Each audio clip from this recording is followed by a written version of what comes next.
Alors pour déterminer le numéro de la question, il faut regarder le totaliseur kilométrique. Donc ça se trouve ici. Donc là nous sommes sur la température, donc il faut actionner le petit bouton ici pour l'ordinateur de bord. Donc plusieurs fois jusqu'à ce qu'apparaisse donc le totaliseur. On va y arriver. Ici.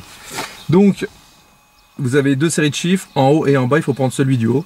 Donc là, le véhicule a 3967 km, donc les deux derniers chiffres 67, donc là vous auriez la question numéro 67.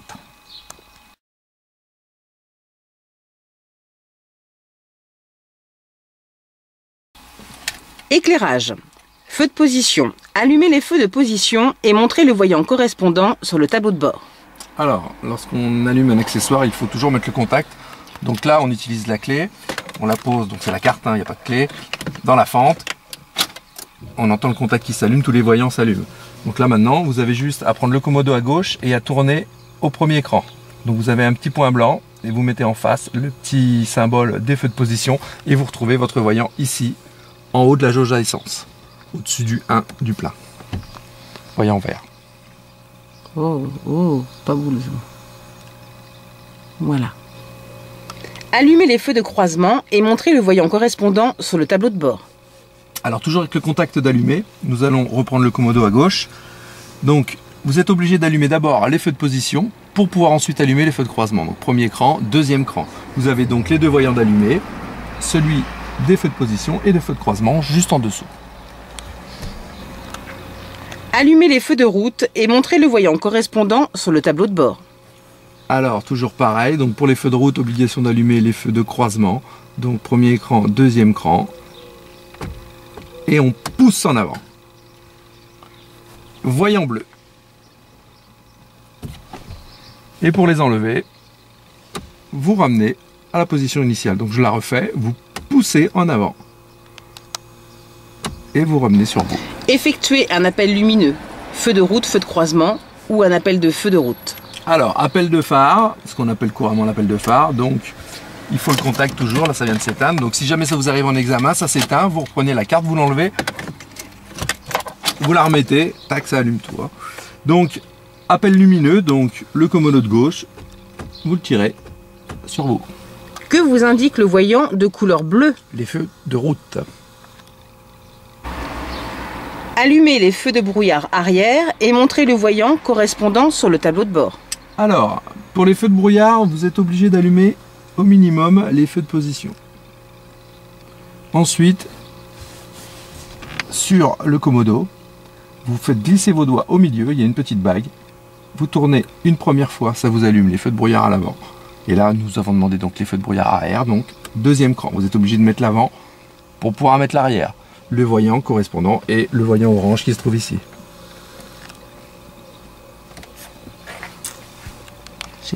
J'arrive pas à zoomer comme il faut. Voilà. Quand l'utilisez-vous, le feu de brouillard arrière? Pour la neige et le brouillard. De quelle couleur est le voyant qui indique au conducteur que le feu de brouillard arrière est allumé? Eh bien, il est orange. Allumez les feux de brouillard avant et montrez le voyant correspondant sur le tableau de bord. Alors donc, feu de position, feu de brouillard avant, donc comme expliqué précédemment, on prend la bague, on glisse au premier écran, voyant vert, ici. Tu peux remontrer s'il te plaît? Actionnez la commande du clignotant droit et montrez le voyant correspondant sur le tableau de bord. Alors, je remets le contact, clignotant droit, donc le commodo vers le haut. Ça marche pas, il faut mettre le moteur en route. Donc clignotant droit, le voyant est ici. Actionnez la commande du clignotant gauche et montrez le voyant correspondant sur le tableau de bord. Alors donc pour le clignotant, il faut allumer le moteur, sinon ça ne fonctionne pas, n'est-ce pas? Hop, clignotant à gauche, ici. Montrez la commande des feux de détresse. Donc on a bien demandé de montrer et non pas actionner. Donc vous montrez simplement la commande ici.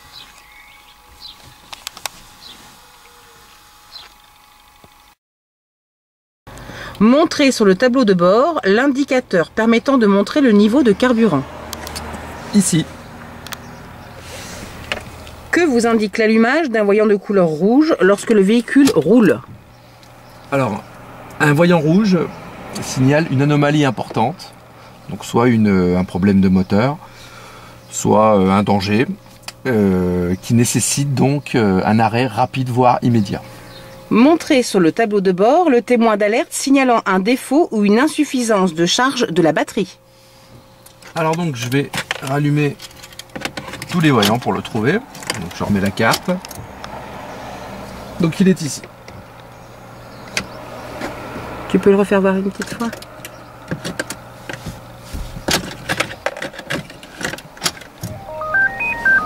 Montrez sur le tableau de bord le voyant d'alerte de niveau minimum de carburant. Alors il se situe ici, la petite pompe orange. Indiquez sur le tableau de bord le voyant signalant l'absence de bouclage de la ceinture de sécurité conducteur. Alors donc je vais mettre le contact pour qu'il s'allume. Donc tout en haut là.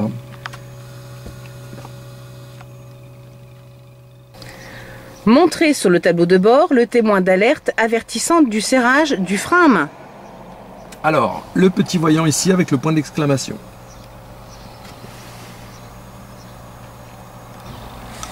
Que vous indique un voyant de couleur orange? Alors, un voyant de couleur orange vous indique un élément important, mais non dangereux. Montrez sur le tableau de bord le voyant signalant la mauvaise fermeture d'une portière. Alors donc, il faut que le contact soit enclenché, contact ou moteur tournant. Donc, si vous ne le voyez pas, rien ne vous empêche d'ouvrir légèrement votre porte et de l'indiquer à l'inspecteur. Montrez sur le tableau de bord le témoin d'alerte ou la zone rouge de l'indicateur de température signalant une température élevée du liquide de refroidissement. Alors une petite astuce donc pour allumer tous les voyants. Donc là la voiture n'est pas en surchauffe, donc forcément votre voyant ne sera pas allumé. Donc vous mettez le contact donc avec la carte comme on a vu tout à l'heure. Et là tous vos voyants s'allument. Donc il faut faire assez vite. Voilà. On recommence. Si ça vous arrive en examen, pas de souci, vous enlevez la carte, vous la remettez.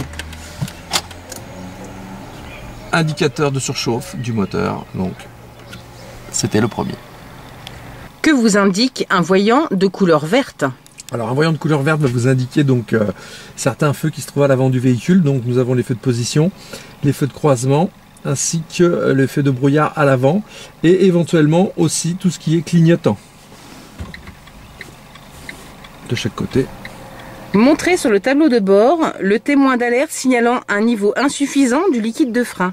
Donc c'est le même témoin que pour le serrage du frein à main. Donc c'est celui-ci donc avec le point d'exclamation. Donc pour le différencier, si votre témoin s'allume, vous vérifiez si votre frein à main est baissé. S'il est baissé, c'est que vous avez un souci au niveau de vos freins, donc arrêt rapide.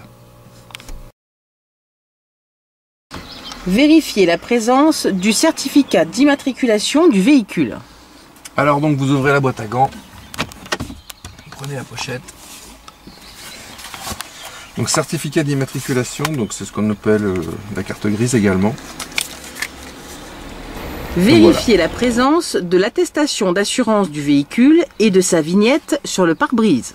Alors donc, toujours dans la petite pochette, vous sortez le papier vert, donc vous avez votre attestation d'assurance et la vignette donc, qui se trouve sur le pare-brise. Vérifiez la présence du constat amiable. Alors, on reprend dans la boîte à gants, dans la pochette. Donc voici.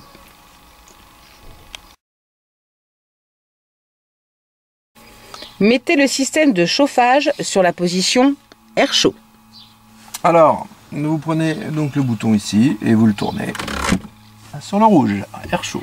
Mettez le système de chauffage sur la position air froid.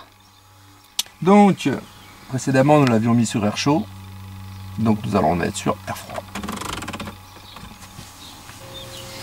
Montrez l'emplacement des coussins gonflables de sécurité dans la voiture. Airbag. Alors donc un airbag ici sur le volant, un autre ici face au passager. Et dans certains cas, vous pouvez également en avoir au-dessus des ceintures de sécurité, donc les airbags latéraux.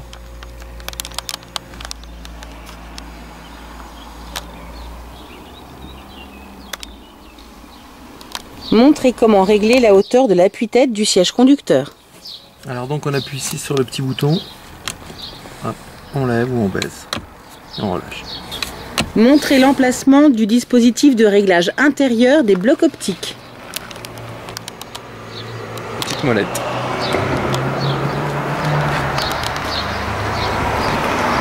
Montrez l'emplacement de toutes les buses d'aération sur le tableau de bord du véhicule. Alors les buses d'aération, c'est tout ce qui est fixe, hein, ça bouge pas, contrairement aux volets qui sont ici, on verra ça après. Donc les buses, c'est ici, il y en a une ici là. Vous avez au niveau du pare-brise pour le dégivrage là-bas. Vous retrouvez la même que celle de gauche là-bas à droite. Et vous avez une aération sur les côtés au niveau des pieds. Montrez tous les volets d'aération permettant de diriger l'air arrivant dans l'habitacle. Alors donc, par rapport à ce que je vous disais tout à l'heure, donc les volets, donc c'est tout ce qui est mobile, donc ici, ici, donc ça, hein, petit truc, et la même chose là-bas.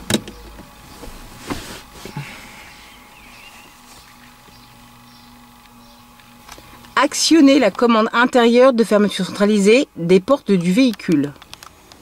Donc ici au-dessus de l'écran. Actionnez la commande de dégivrage de la lunette arrière et montrez le voyant ou le repère indiquant son fonctionnement. Alors donc pour celui-ci, je pense qu'il faut au moins le contact. Donc je vais remettre la carte. J'actionne et ça ne marche pas. Donc je vais mettre le moteur en route. Voilà, le petit voyant donc sur le bouton.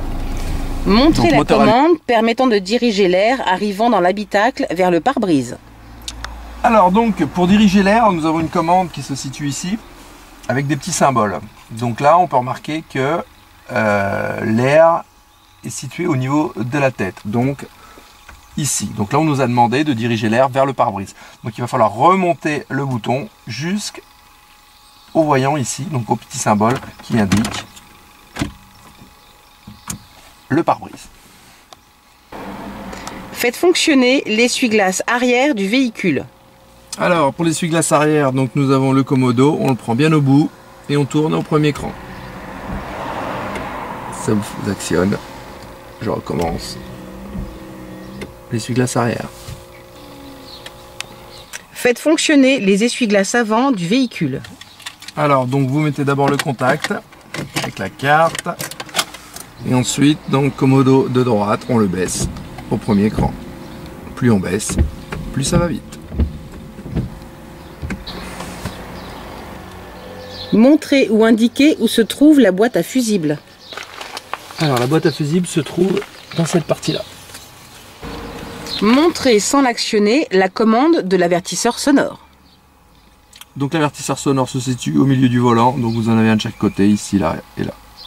Il suffit d'appuyer pour actionner. Faites fonctionner le lave-glace avant du véhicule.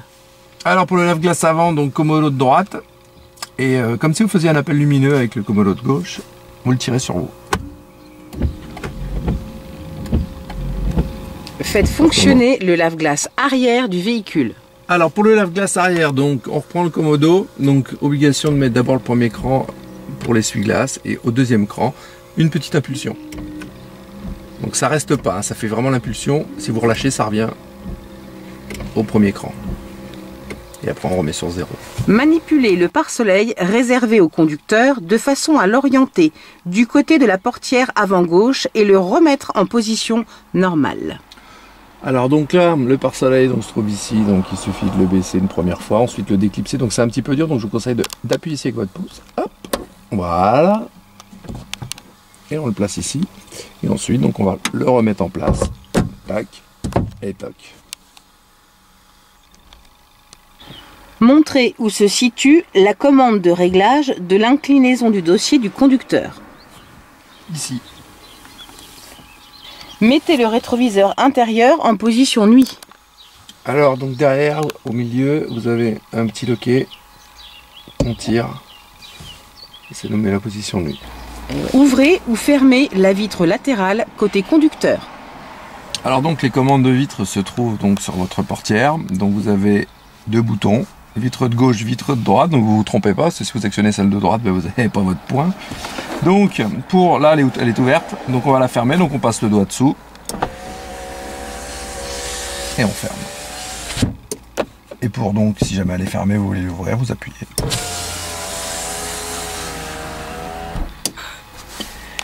Montrez la commande permettant de diriger la vitesse du ventilateur d'air. Alors, donc la commande du milieu au niveau des trois, donc lorsqu'elle est tout à gauche, vous êtes arrêté sur off, donc il n'y a pas du tout de ventilation. Premier cran, donc le petit point qui se trouve ici, donc vitesse 1, deuxième point vitesse 2. Ensuite, nous avons la vitesse 3, il y a le symbole du dégivrage du pare-brise avant.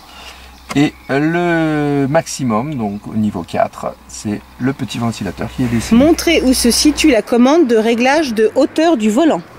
Alors donc, c'est plus facile de l'attraper avec la main gauche. Donc ici, on tire. Et ensuite, vous pouvez régler donc la hauteur et également profondeur pour mettre comme vous le souhaitez. Et vous remettez à sa position initiale.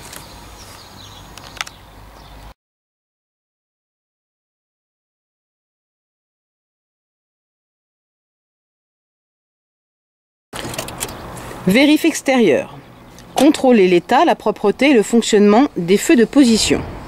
Alors donc, pour contrôler un feu, il faut forcément l'allumer avant de sortir. Donc vous mettez bien le contact, feu de position, donc on a vu tout à l'heure, on va les allumer. Donc les feux de position, c'est les seuls feux que vous allez vérifier à l'avant et ainsi qu'à l'arrière.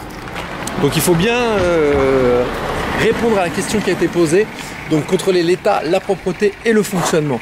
Donc déjà au niveau de l'état général, donc c'est en bon état, il n'y a pas de cassure, pas d'impact. Le fonctionnement, donc l'ampoule fonctionne bien hein, de chaque côté. Et également donc la propreté, donc c'est propre. Puis on fait la même chose à l'arrière. Donc à l'arrière vous avez des petits feux rouges, donc fonctionne, propre en bon état. Donc bon état général, ça fonctionne. Et c'est propre. Alors toujours sur les feux de position, quand les utilise-t-on? Alors les feux de position, nous les utilisons pour circuler la nuit dans une agglomération éclairée, pour stationner la nuit dans une agglomération non éclairée, ou parfois hors agglomération lorsque la circonstance l'exige. Contrôlez l'état, la propreté et le fonctionnement des feux de croisement. Alors on allume donc les feux de croisement, on vérifie bien que le voyant soit allumé avant de sortir, pour éviter d'avoir de mauvaises surprises. Fermez votre porte.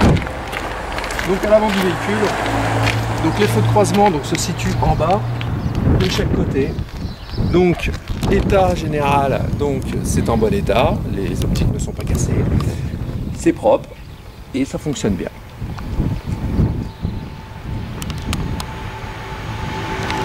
Caméra. Quelles sont les conséquences d'un mauvais réglage de ces feux? Alors donc déjà premièrement risque d'éblouissement pour les personnes se présentant en face. Ensuite vous êtes moins bien vu et vous voyez également moins bien. Toujours au sujet des feux de croisement, quelles sont les conséquences d'un mauvais réglage de ces feux? Eh bien vous risquez d'éblouir les personnes qui se présentent devant vous, donc les autres usagers qui circulent devant vous, et vous voyez moins bien. Et vous êtes mal vu. Contrôlez l'état, la propreté et le fonctionnement des feux de route. Alors donc toujours on met le contact. Ensuite donc feu de position, feu de croisement, feu de route. On vérifie bien que le voyant bleu soit allumé. On sort. Donc on vérifie l'état, la propreté ainsi que le fonctionnement des feux de route donc qui se situent aux extrémités sur les côtés. Donc les optiques sont en bon état, propres, et les ampoules fonctionnent. Quand utilise-t-on l'appel lumineux? Pour avertir de son approche. Contrôler l'état, la propreté et le fonctionnement des feux de brouillard avant. Alors, évidemment, avant de sortir, on les allume, comme on l'a vu précédemment.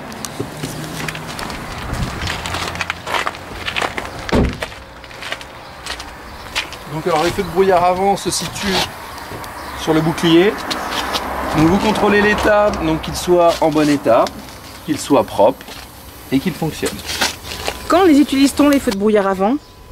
Alors pour le brouillard, la neige et la pluie. Et avec en complément des feux de route?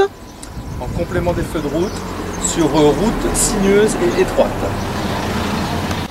Et un petit complément pour les feux de brouillard avant avec les feux de route? C'est évidemment hors croisement et dépassement. Et de nuit. Contrôler l'état, la propreté, le fonctionnement du feu de brouillard arrière. Alors donc, contact. On allume les feux de croisement. Et donc feu de brouillard, deuxième cran, la bague, on a expliqué tout à l'heure lors des vérifs intérieurs, premier, deuxième. Voilà, on vérifie bien que le voyant orange soit allumé. Voilà, c'est bon. On peut sortir, vérifier son bon fonctionnement.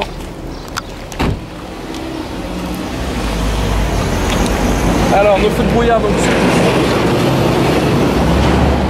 il n'y en a qu'un. Ah, le camion est passé, très bien. Donc, le feu de brouillard arrière se situe donc ici. Donc, on vérifie propre, bon état, fonctionnel. Dans quel cas l'utilise-t-on? Alors, brouillard et neige. Peut-on l'utiliser par temps de pluie? Non. Montrer l'emplacement où s'effectue le changement des ampoules sur l'un des feux à l'arrière du véhicule. Donc, alors, il faut prendre une clé spéciale, dévisser les deux vis ici, sortir le feu et changer les ampoules. Quelle est la précaution à prendre pour manipuler une ampoule halogène? Ne pas la toucher avec les doigts. On l'a déjà dit. Contrôler l'état, la propreté, le fonctionnement des clignotants gauche, y compris le répétiteur latéral. Alors donc le contact allumé toujours. Non, le moteur allumé. Clignotant gauche.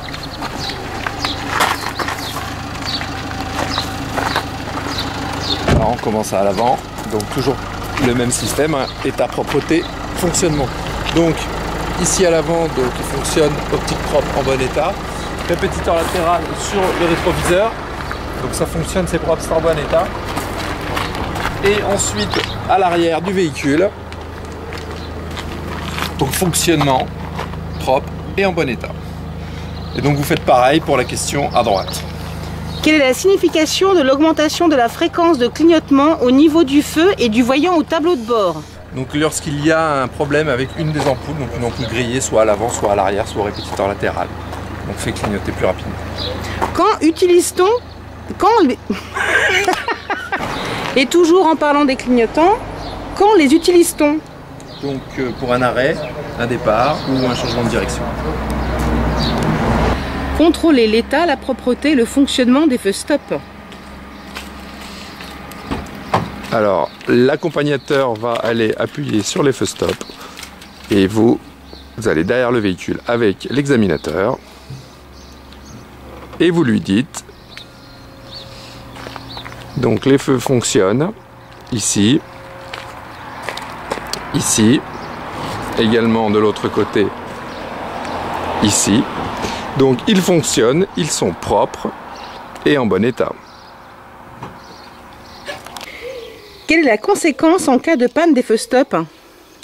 Donc absence d'information pour le véhicule suiveur et donc risque de collision par l'arrière. Contrôler l'état, la propreté, le fonctionnement des feux de détresse du véhicule.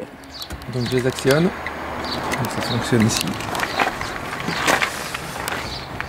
Donc alors on regarde d'abord là. Voilà.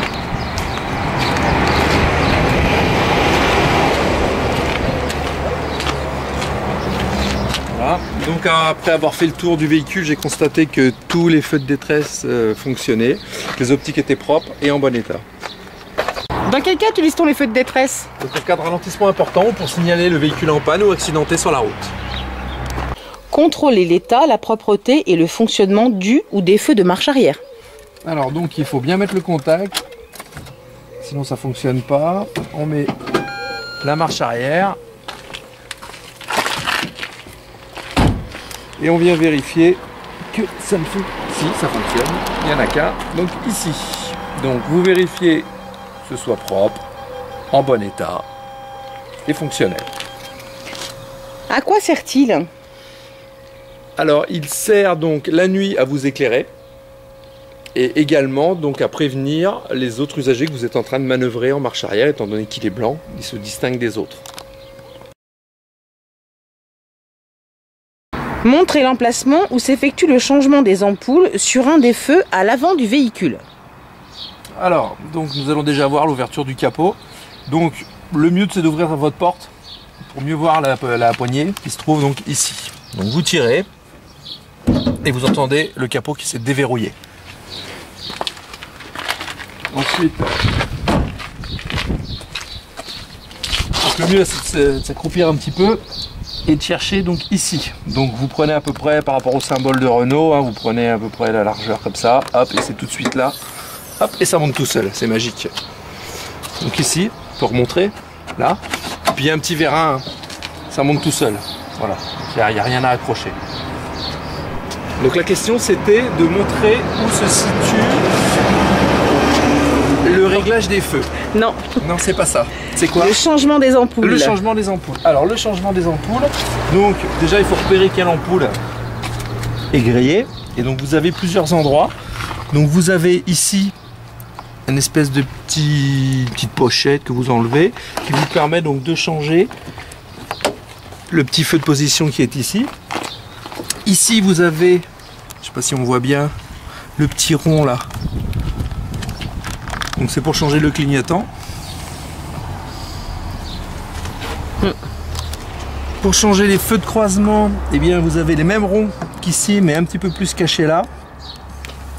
Et pour les feux de route, la même chose derrière. Bon, on fait ce qu'on peut avec la vidéo. Hein. Voilà. Donc on voit pas grand chose. Donc pour faire simple, hein, au permis, donc vous dites à l'inspecteur, c'est ici, il suffit d'enlever le cache, de changer l'ampoule, remettre l'ampoule et remettre le cache. Et quelle est la précaution à prendre pour manipuler une ampoule halogène? Alors il ne faut pas la toucher avec les doigts. Indiqué dans le compartiment moteur où s'effectue le réglage des feux. Vous avez ici une petite vis en plastique blanche qui dépasse, là, et vous retrouvez la même chose de l'autre côté.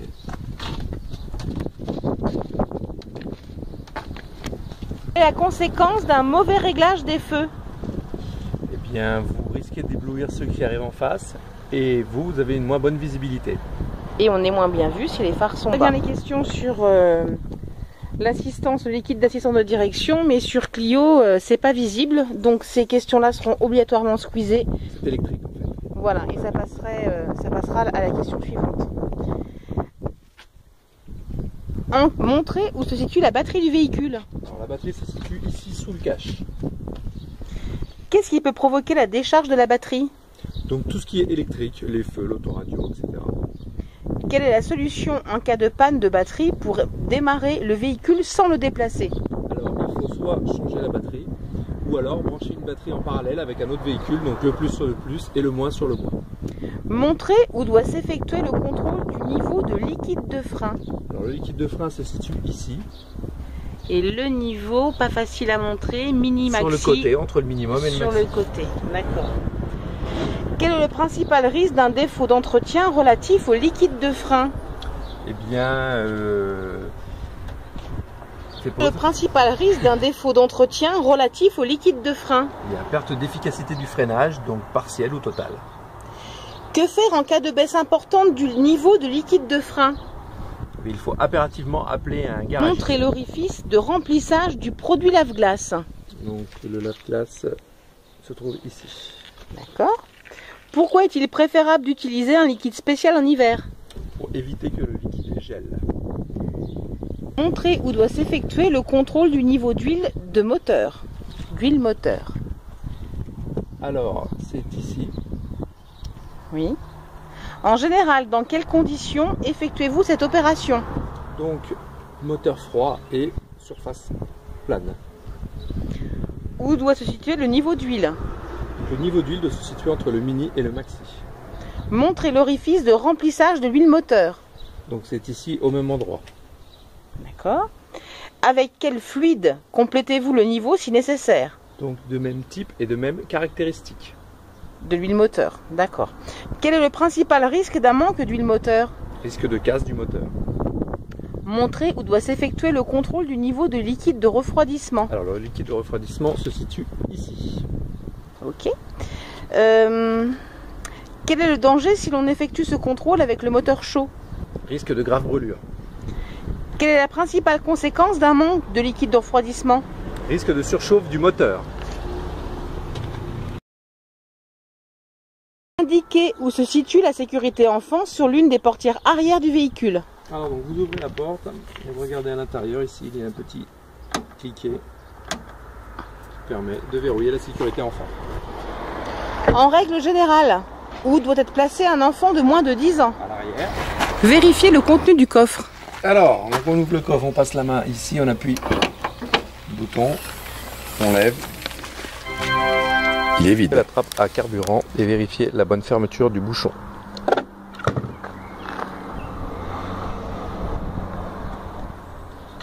C'est fermé. Contrôlez le flanc extérieur sur l'un des pneumatiques avant. Alors, donc le flanc, c'est la partie côté du pneu. Donc nous vérifions qu'il n'y ait pas de déchirure et pas de hernie. Qu'est-ce que l'aquaplanage et quelle peut être sa conséquence? Alors l'aquaplanage ou l'aquaplaning, c'est lorsqu'il y a une pellicule d'eau qui se situe entre le pneu et la route et donc il n'y a plus d'adhérence. Et donc sa conséquence? La conséquence, c'est perte de contrôle du véhicule, accident. En règle générale, dans quelles conditions devez-vous contrôler la pression du pneumatique? Le pneu doit être froid. À l'aide de la notice d'utilisation ou de la plaque indicative située sur le véhicule, indiquez les pressions préconisées pour ce véhicule. Alors on va les regarder dans la portière.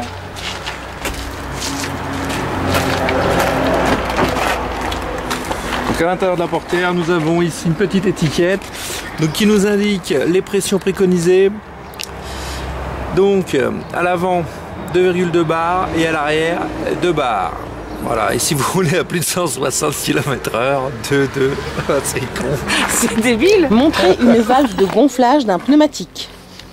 Attention, ici. Lorsque vous transportez un poids important dans le coffre de votre véhicule, quelles sont les précautions à prendre en ce qui concerne les pneumatiques et les feux avant? Il faut augmenter légèrement la pression de vos pneumatiques, donc en fonction de la notice du constructeur. Et donc il faut, grâce à la molette, baisser légèrement vos feux à l'avant, feux de croisement. Pourquoi devez-vous vérifier régulièrement l'état et la pression des pneumatiques? Alors déjà pour avoir une bonne tenue de route, donc pour éviter la surchauffe en cas de sous-gonflage, l'éclatement également, l'usure prématurée en cas de surgonflage et l'aquaplaning. Et la surconsommation de carburant. Quelle est la conséquence d'un défaut de parallélisme sur les pneumatiques? Alors lorsqu'il y a un défaut de parallélisme, vos pneus s'usent plus vite et anormalement.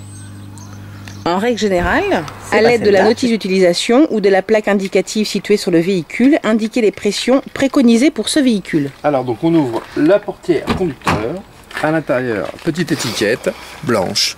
Donc nous regardons ici, donc vous prenez la première ligne. À l'avant 2,2 bars, à l'arrière 2 bars. Montrez où se trouve la roue de secours. Donc la roue de secours se trouve sous le tapis.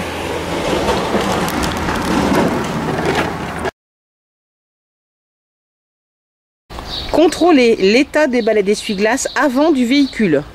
Alors donc pour contrôler l'état, donc vous soulevez, vous regardez le caoutchouc, donc il faut qu'il soit en bon état, pas sec, pas déchiré.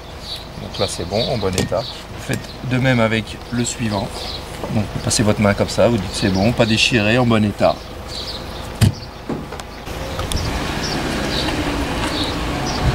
C'est bon. Comment détecte-t-on leur usure en circulation? Ça laisse des traces sur le pare-brise. Avant le départ, quelle est la précaution à prendre en cas de présence de neige sur le pare-brise? Alors il faut bien dégager totalement le pare-brise, de façon à ne pas occulter. Et il est conseillé de dégager également tout le toit, car si vous en laissez jusqu'ici, le premier coup de frein, il y a tout qui tombe. De l'extérieur, contrôlez l'état et la propreté du pare-brise. Alors, donc il faut contrôler donc son état qu'il n'y ait ni fissure ni impact. Donc pour ça c'est bon. Et ensuite sa propreté, donc relativement propre. Ok, est-il possible de faire réparer un impact? Oui, donc s'il est plus petit qu'une pièce de 2 €, vous pouvez aller chez un spécialiste. Et s'il n'est pas dans le champ de vision. Contrôlez l'état et la propreté de tous les rétroviseurs extérieurs du véhicule. Donc on contrôle la fixation, donc bien fixé, c'est propre, c'est en bon état, c'est pas cassé, donc on fait ça avec les deux. Qu'appelle-t-on un angle mort? Donc ce sont des zones non visibles depuis le poste de conduite. Citez l'un des principaux dangers représentés par les angles morts. Des principaux dangers représentés par les angles morts. Donc gêne, risque d'accident, défaut d'information. Contrôler l'état, la propreté, le fonctionnement des répétiteurs latéraux s'ils existent. Les clignotants et des... Vérifier l'état et la propreté des plaques d'immatriculation et des dispositifs réfléchissants, les catadioptres. Alors, donc la plaque d'immatriculation, donc on vérifie qu'elle soit propre, lisible, en bon état. Les catadioptres, donc sont ici. Donc là, c'est en bon état, c'est bien fixé, là c'est propre, bon état, visible, bien fixé. Et donc à l'avant, la plaque d'immatriculation également, hein, donc même principe, elle est propre, elle est en bon état, bien lisible. Quelle est l'utilité des dispositifs réfléchissants? Donc à rendre le véhicule visible la nuit. Une plaque d'immatriculation arrière à fond blanc est-elle autorisée?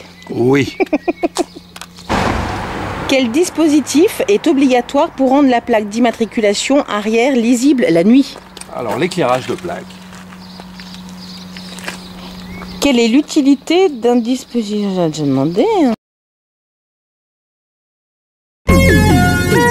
C'était vraiment très intéressant.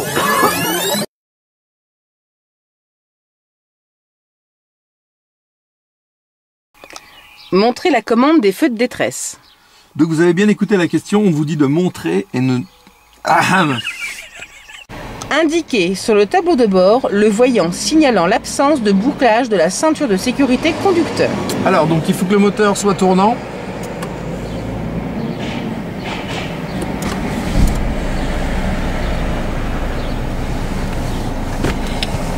Voilà, ça marche pas.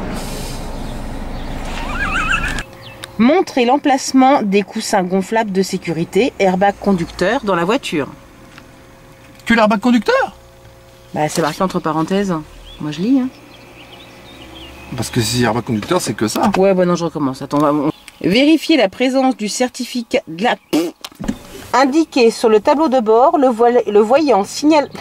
Donc deuxième question des feux de position, c'est quand les utilise-t-on? Alors les feux de position, on les utilise, Contrôler l'état, la propreté et le fonctionnement des feux de détresse à l'avant du véhicule. À l'avant? Bah oui. Bien avant. C'est la bête à chier. Dans quel cas utilise-t-on les feux de détresse? Donc lorsqu'on est par exemple en panne, ou alors lorsque vous êtes le dernier d'une file en cas de ralentissement. Je ne comprends pas. Et d'accident! Ah oui, Pas un accident. Bon, on recommence. Dans quel cas utilise-t-on les feux de détresse? Alors en cas de panne, d'accident, ou lorsque vous êtes le dernier véhicule dans une file d'un ralentissement.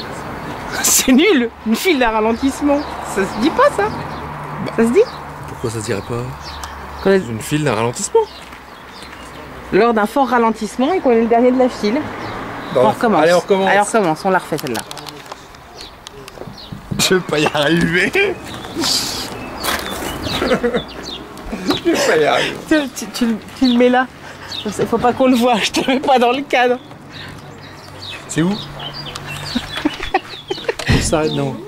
Un cas de ralentissement important pour signaler le véhicule en panne. Allez, c'est reparti. Troisième.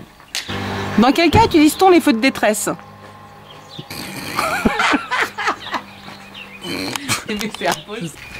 Dans quel cas utilise-t-on les feux de détresse?